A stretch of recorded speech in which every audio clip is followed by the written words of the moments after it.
Nichée au centre géographique de la République démocratique du Congo, la province de la Chopo s'étend comme un vaste poumon vert, un territoire défini par l'immense fleuve Congo et sa vaste forêt tropicale. Cette province est plus qu'une simple coordonnée sur une carte.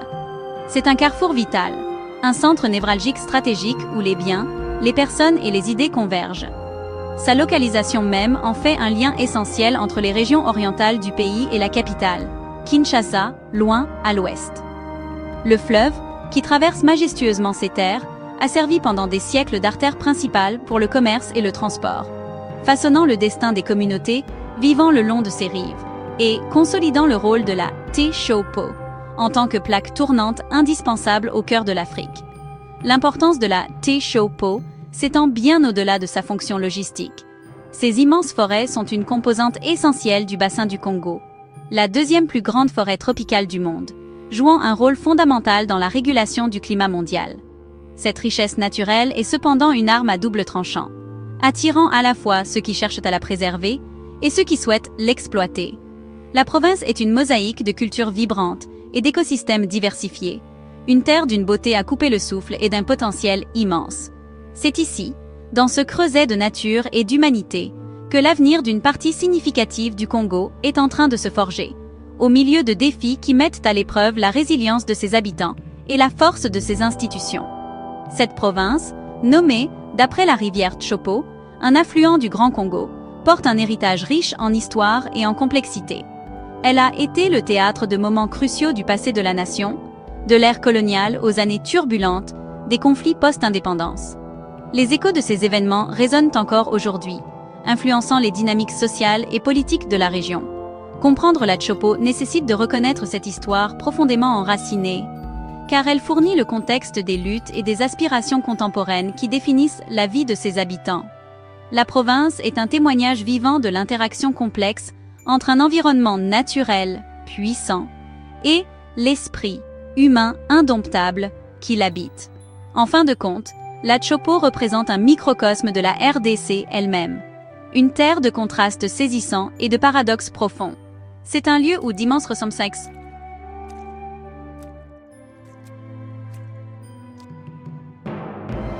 naturelles complexes coexistent avec une pauvreté significative, où la promesse de développement se heurte aux réalités des crises humanitaires, et où des traditions profondément enracinées rencontrent les pressions de la modernité. L'histoire de la Tshopo n'est donc pas seulement une histoire locale, c'est un récit qui parle des défis plus larges auxquels le Congo est confronté, et en effet, de nombreuses autres régions riches en ressources naturelles. Son parcours est une saga fascinante de survie, d'adaptation et de la quête incessante d'un avenir plus stable et prospère pour son peuple. Si vous appréciez ce voyage au cœur de la Tshopo et souhaitez soutenir notre travail, n'oubliez pas de vous abonner à la chaîne et de liker cette vidéo. Cela nous aide énormément à faire découvrir ces histoires au plus grand nombre. Merci. Au cœur même de la Tshopo se trouve sa capitale, Kisangani, une ville dont le nom seul évoque une histoire puissante. Construite au site des chutes de Boyoma, une série de 7 cataractes qui rendent le fleuve Congo innavigable en amont, Kisangani a toujours été un terminus naturel et un point de départ pour le commerce fluvial. Cette position stratégique a cimenté son statut de troisième ville de la RDC et de centre urbain le plus important de la vaste région nord-est du pays. Elle agit comme un aimant pour les populations des territoires environnants, attirant ceux qui recherchent des opportunités économiques, une éducation ou un refuge contre l'instabilité. La ville est un centre animé, chaotique et vibrant, où l'héritage de son passé, y compris les douloureux souvenirs de la guerre de 6 jours en 2000, coexiste avec le quotidien de la survie et du commerce. Au-delà de la capitale, la province est composée de plusieurs territoires clés, chacun avec son propre caractère distinct et ses propres défis. Le territoire d'Izangi, situé au confluent des rivières Congo et Lomami, est particulièrement vulnérable aux caprices de l'eau. Ces communautés dépendent principalement de l'agriculture et de la pêche, des moyens de subsistance directement menacés par les inondations de plus en plus fréquentes et sévères des rivières. Les habitants d'Izangi sont devenus des experts en adaptation, une nécessité née de leur existence précaire en première ligne du changement climatique. Leur résilience témoigne du lien profond entre les gens et le fleuve qui les nourrit et les menace à la fois. Une autre zone critique est la commune de Lubunga, située sur la rive gauche du fleuve Congo. directement en face de la ville principale de Kisangani. Souvent considérée comme une partie marginalisée de l'agglomération urbaine, Lubunga a récemment été le théâtre de violences intercommunautaires horribles. Les litiges fonciers, exacerbés par les pressions économiques et l'attribution de grandes concessions à des entreprises privées, ont ravivé les tensions entre les communautés, entraînant des pertes de vie tragiques et des déplacements massifs. Les événements de Lubunga soulignent la fragilité du tissu social de la province, où la compétition pour des ressources rares peut rapidement dégénérer en conflits ouverts, laissant de profondes cicatrices sur les communautés impliquées et créant des besoins humanitaires urgents. Ces zones clés, Kisangani, Isangji et Lubunga, ne sont pas seulement des divisions administratives. Elles représentent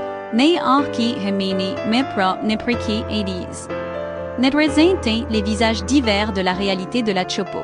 Kisangani est le cerveau administratif et économique, gérant le flux des biens et des personnes.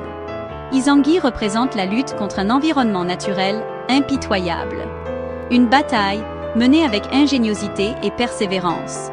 Lubunga, tragiquement, est devenu un symbole des crises d'origine humaine qui affligent la province, où les litiges fonciers et identitaires peuvent avoir des conséquences dévastatrices.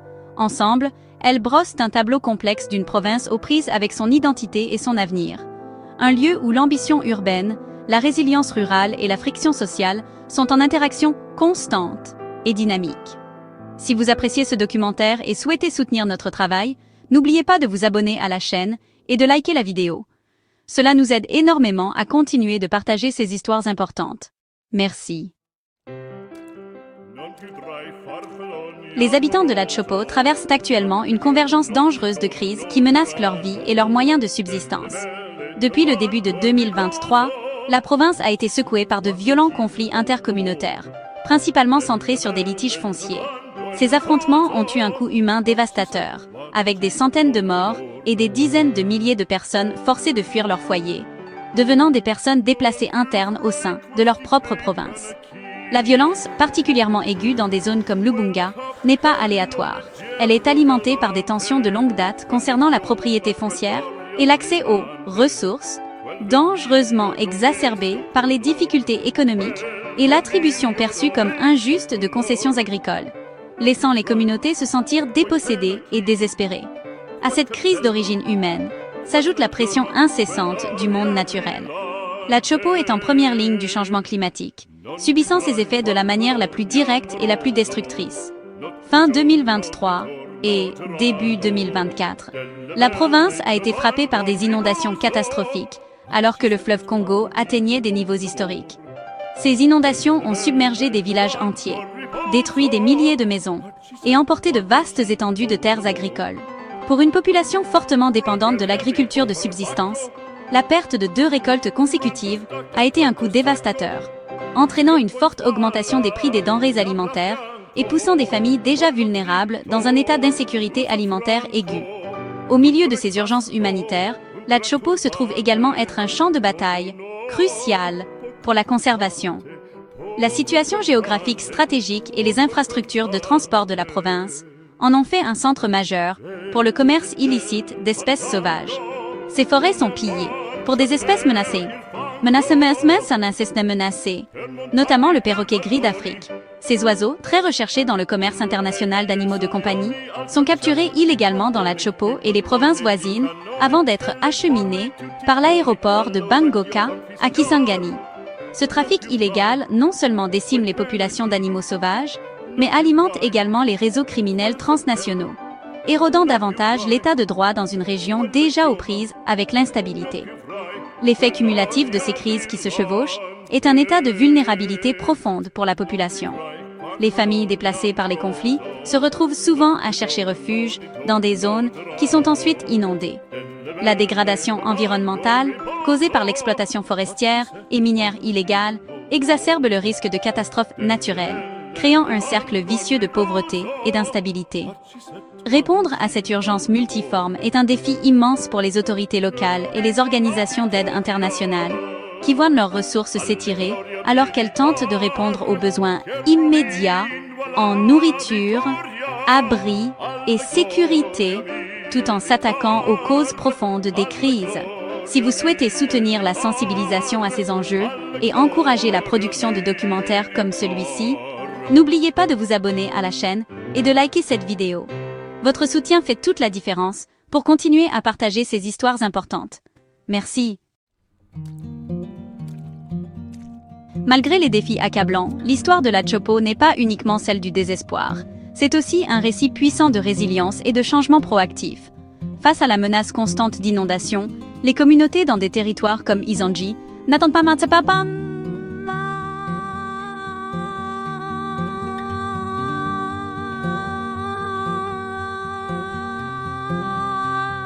la catastrophe d'un night frappe. Elle s'appuie sur des générations de savoirs locaux et d'ingéniosité pour s'adapter, notamment en construisant leurs maisons sur pilotis. Ces structures surélevées, s'élevant au-dessus des bassins,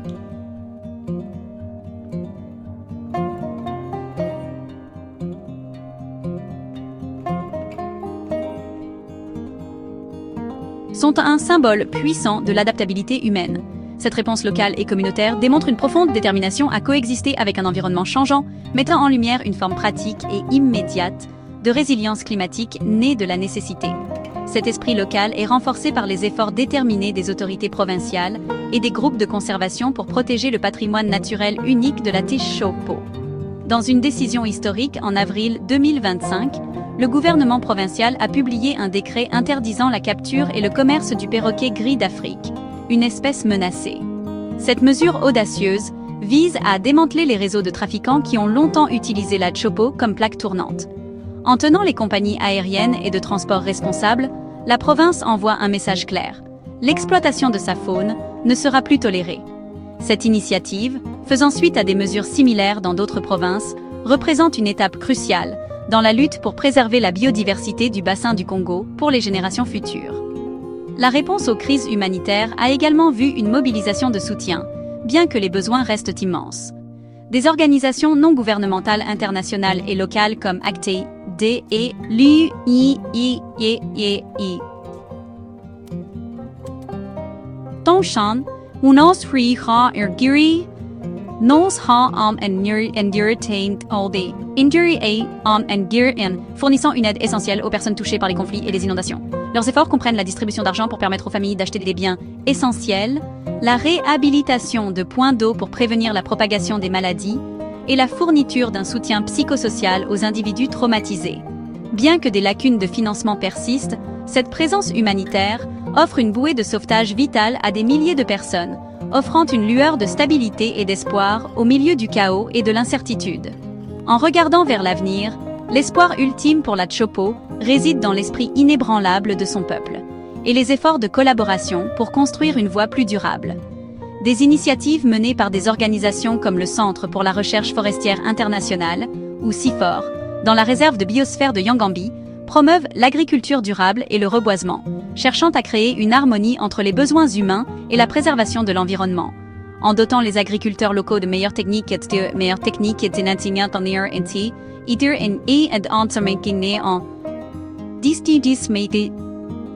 distribuant des semences améliorées. Ces projets visent à améliorer la sécurité alimentaire tout en protégeant la forêt.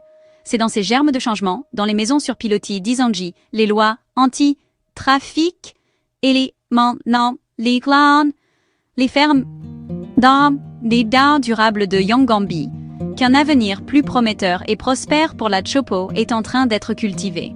Si vous avez apprécié ce documentaire et souhaitez soutenir notre travail, n'oubliez pas de vous abonner à la chaîne et de liker la vidéo. Cela nous aide énormément à faire connaître ces histoires et à continuer à partager des récits inspirants comme celui de la Chopo. Merci pour votre soutien.